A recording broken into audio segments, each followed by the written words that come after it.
Hi BookTube, it's Gina. Happy Friday. How are you? I just started in on my Friday night after work, get the weekend started routine, and I thought before I settle in, I would sit down and have a quick chat.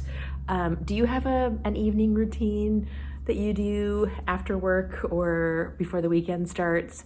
Mine is because I work from home. I close up my computer, so it's back in my office. I tidy up my desk, I close my work computer, I put my keyboard on top of it, I push it back, kind of make a little pile, put my mouse back there. I keep my usual computer, my personal computer there too. So sometimes I still sit there, but my work computer is closed, my monitors are turned off. My desk is all tidy, and then I don't think about work for the rest of the weekend. Next, I go into the kitchen, and if I was a good booktuber, I would do a little vlog, and I would show you making my drink. This is my current favorite. It is just a sparkling water with a lemon slice and a basil leaf. So this is my drink tonight. Sometimes I do alcoholic drinks, but I've been cutting way back on that. So that's my drink for tonight. Normally, and after I talk to you, I'm gonna probably pop the TV on and watch a little show while I am cooking dinner. Have you guys seen the new Paramount Plus channel? Oh, it's not new, but it's new to me. I just recently got it, and I wanna watch the new Star Trek shows. I haven't seen Picard, so I'm getting ready for Book Trek 2023 in August. So I gotta watch Picard, which I haven't seen, but I realized that they also have Beauty and the Beast from 1980 something, a show with Linda Hamilton of Terminator fame and Ron Perlman. And I love that show. Have you seen it? I loved it back in the 80s when I used to watch it, and I watched it and I was thinking, oh gosh, is it gonna be horrible? Am I gonna love it as much? And I do. It's so sweet because it's the Beauty and the Beast sort of fairy tale retelling. Linda Hamilton she works for the district attorney's office, solving crimes, and then of course the Beast, who hides in the tunnels below New York, but they form this relationship, and he reads her Shakespeare and Dickens out on her patio, a balcony in her high-rise apartment at night, and I just love it. It's such a fun, sweet show. Now, I think it derailed itself pretty quickly. I don't think it lasted for very long, but I'm gonna keep watching it and see how much I enjoy it and keep watching it as long as I do. So I will probably pop that on after this and watch a little TV while I'm getting ready for dinner. And then tomorrow I'm meeting up with my sisters in the morning for a little breakfast and some bathing suit shopping, because we are going to Las Vegas next month. We're planning our yearly sister trip, which is always so much fun. So I'm super excited about that. So let's talk about the books, because I'm working on a couple I've already mentioned, but I got some book mail that I really wanted to share with you. Now I know what these are. I have not taken them out of the package yet, but I cut it open. But I know what both of these are because I've talked to the people that were sending them to me.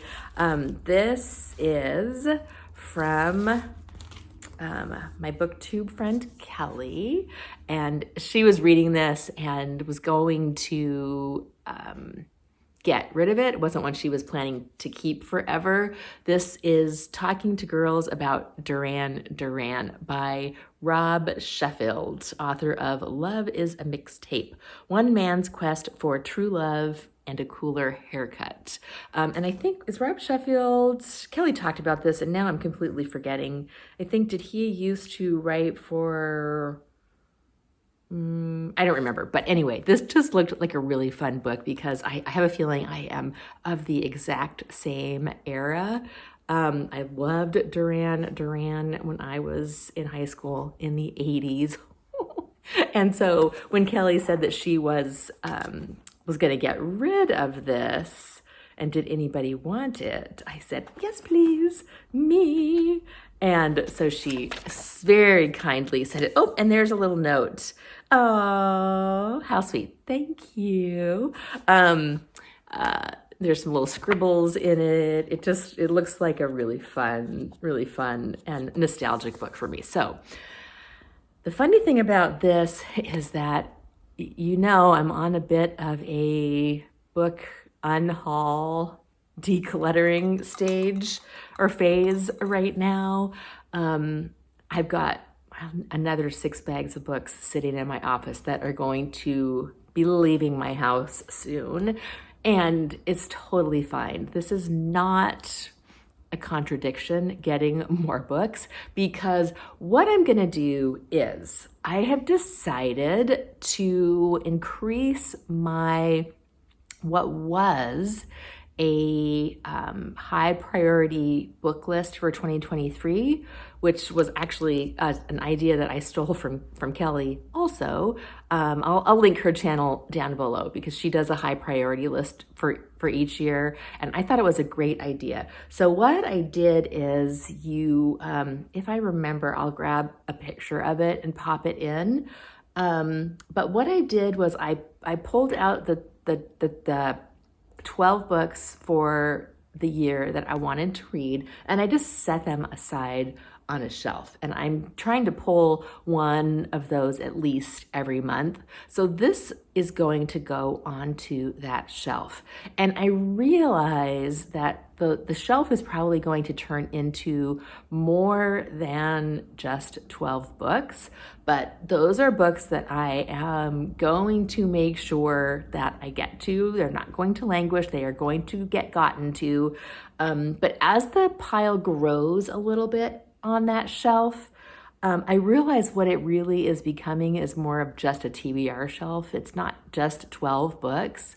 There's a channel on BookTube called Rare Book Views, and she does a regular TBR shelf. She grabs the books off of her shelf, she puts them on a shelf, and that's what she reads from. And then when she reads them all, she talks about it to us, and then she restocks the shelf. And I really like that idea too. So I think my high priority list is sort of morphing a little bit into a TBR shelf. I just have to make sure that I keep my eye on that shelf so that it doesn't get too crazy, and that I'm not forgetting about it. That's the conundrum. So this is going to go on that shelf, and this should be a quick read. It's 274 pages, thick pages, large font. So this will be a lot of fun. And then the next book that I got is from Steve Donahue, and this got here so fast. I asked Steve for this book. I saw him talking about it on his channel. This is Sally Brady's Italian Adventure by Christina Lynch. And this is an advanced reader copy that he had gotten. And he said he had a duplicate. And so Steve, will you please send that to me? And he was so nice. He sent it. It got here in like it seemed like it was very quick. It may have been a little bit more than 3 days, but it was very, very fast. So this is also, look at that cover. And the way that he talked about it just made it sound like it would be right up my alley. On the back, and this is an advanced reader copy, so there may be some changes to it, but it says, what if you found yourself in the middle of a war, armed only with lipstick and a sense of humor? Abandoned as a child in Los Angeles in 1931, Dust Bowl refugee Sally Brady convinces a Hollywood movie star to adopt her and grows up to be an effervescent gossip columnist secretly satirizing Europe's upper crust. So it sounds a war story. It sounds fantastic. So I'm very excited to get to this. It's going on the high priority list with talking to girls about Duran. Isn't that a fun little pile. And then I also got, this was not in the mail. This was from my friend who came over for happy hour on last Friday. We sat out on the deck and had the best weather, drank some wine, and just visited in the afternoon on Friday. And she just finished this. She's been hearing about it all over the place. I think I heard a little bit about it on BookTube, but not much. It's called Lessons in Chemistry by Bonnie Garmus. And apparently it's getting a lot of hype right now. I'm surprised I haven't heard more about it. This sounds, I'm gonna get to this one too soon. Do you trust me? Do you believe me? We'll see. We will see how that goes. But I was very happy to get this. I don't read a ton of new releases. So these two are, so this one's not even out yet. This one I think is, let's see, was that from this year or from last year? This is from last year, 2022. So this is a 2022. This is not yet out.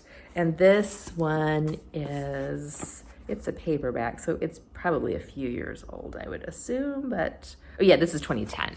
So this one's a few years old. But that's still fairly new for me, because I am still working on my May of the Moderns, which is a May readathon hosted by Margaret Pinard.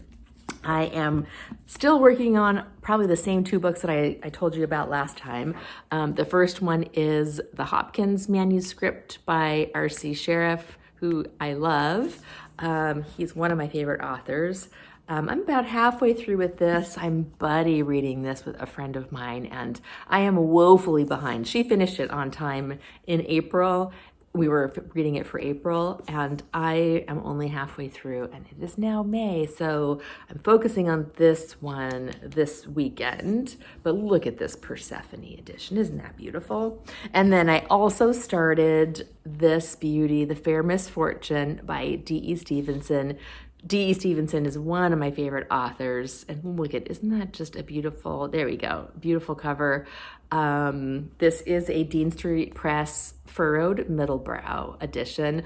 Although I have to tell you, I did buy this on my Kindle. They were having a Kindle sale and it was only $1.99. And I'm trying really hard to not buy duplicates. If I have a paper copy, I want to read this copy. But it was so inexpensive on my Kindle, and you know I love reading these in bed on my Kindle under the covers at night. So I was just like, you know what, I'm just gonna buy it on my Kindle, which will save this beautiful copy from getting destroyed anyway. And honestly, I just find these editions a little hard to read, although the font is nice and big. So that is really comfortable. So I'm very excited. I just started this. I'm about 30 or 40 pages into this one. So just very, very early stages of that one. So this is my, let's see if we can do a little stack here. This is my little stack of books to share with you. Isn't that beautiful? I'm super happy. Glad it's Friday.